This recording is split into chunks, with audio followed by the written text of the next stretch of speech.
Well, guys, I've got some great news for you here locally. It's going to turn out to be just a marvelous Monday. Granted, we still have some clouds out there, Atlantic City, Margate, Galloway, and Summers Point, but those clouds are going to be breaking apart, and we're going to see a good amount of sunshine through the course of the afternoon. Just a really good spot is where we are going. Already seeing that sunshine break out right over the Delaware River, looking westward into Philadelphia, and that sun is slowly trickling down into the rest of South Jersey. 71 degrees right now with the west-southwest wind at 8. That west-southwest wind turns northwest through the day, and we are going to keep that all week long. Temperature right now, 70 in Hamilton and Mays Landing, 69 in the courthouse, 70 up in Norristown, 68 in Westchester. We're going to be in good company. We might warm up a couple more degrees, and we're actually going to see these numbers here fall. These are your dew points. Currently sitting at 62 in Hamilton and Mays Landing, 63 in the courthouse, but 50s north and west of the city.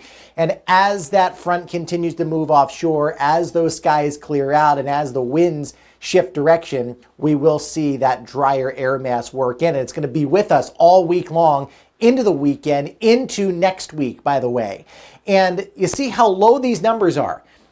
Thermodynamically speaking, your air temperature can actually cool down to the point of the dew point if we've got clear skies and no wind. So I wouldn't be shocked if there are some areas late week that get into the lower 40s, if not even upper 30s for overnight lows. So just a heads up if you have tropical plants and whatnot. Speaking of tropics, I wish I had better news for you, but this is a serious situation. Already have hurricane watches in effect for a good chunk of Florida, extending inland as major Hurricane Milton has its eyes set on Central Florida. And I can't tell you how dangerous this storm is. Literally at 7 o'clock this morning when we were broadcasting live, Milton was 120 mile an hour, formidable Category 3 hurricane. Now it is 1 mile per hour shy of Category 5 status, and it's going to continue to intensify. Look at all that convective activity, very strong thunderstorms firing up. This has the markings of an absolute beast, and it's going over water that's 85 degrees. There's a lot of latent energy, a lot of latent heat that this storm is going to be tapping into. It is going to be moving to the east-northeast eventually as a Category 5 storm, interacting with a little wind shear as it gets closer to Florida, but the ocean's in motion. So yeah, we bring down the wind speed a little bit by the time it makes its landfall, but the ocean is already pushing, and that wall of water, that storm surge, is going to be the biggest issue that we have to deal with. Now, the stronger this storm gets, the more likely it is to travel a little bit farther to the north.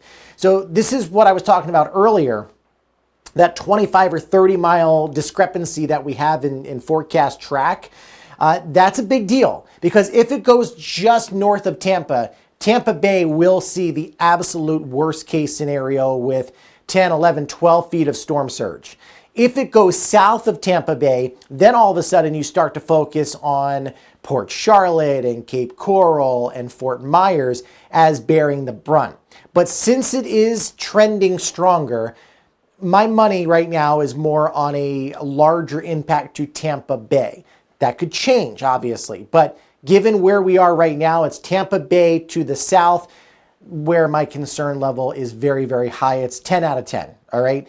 So please, if you have friends, if you're there, if I'm talking to folks down in that area, get out. Look how warm this water is. That's a lot of energy for this storm to feed into, and it's still got about 48 hours ahead of it to continue to intensify. It is officially forecast to become a Category 5. Again, we're 1 mile an hour shy of that. I think we could get into the 165, 170 mile an hour range easily with this storm. So it means business. And the stronger it is, the less likely the wind shear is to knock it down several grades. So we got to keep all of that in the back of our mind. It's looking like your worst winds obviously will be right around that eye wall. Tampa, Bradenton, down to Cape Coral could see some over 100 mile an hour gusts, and then extending even into like Disney, 70 to 90 mile an hour winds, hurricane force winds. And then in yellow, that's pretty much everybody else, 50 to 70 mile an hour winds. We are expecting probably millions of power outages in Florida. This is going to be just a very bad situation.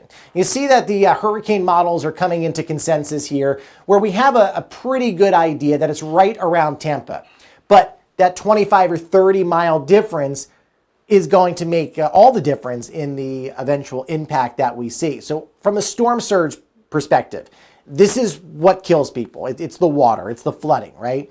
So from just north of Tampa through Tampa Bay to Bradenton down to Port Charlotte, this is where you could be looking at 8 to 12 feet of storm surge. That's basically an 8 to 12 foot wall of water going into the islands and then into the back bays, with a little less down towards Cape Coral and Naples and Bonita Springs. But if that center happens to shift to the south of Tampa, then all of a sudden this all shifts down to the south as well. So if you're in this area, if you have friends from basically Spring Hill down to Naples, make sure that they are away from the coast. In addition to the flooding coming from the ocean, you're going to have significant street flooding with over half a foot of rain, especially for central parts of the state. So inland, you'll miss out on the tremendous winds, but you're still going to get just an astronomical amount of rainfall. All right, so please pay attention to the local officials, your local meteorologists, and all that kind of stuff. We will track it every step of the way here.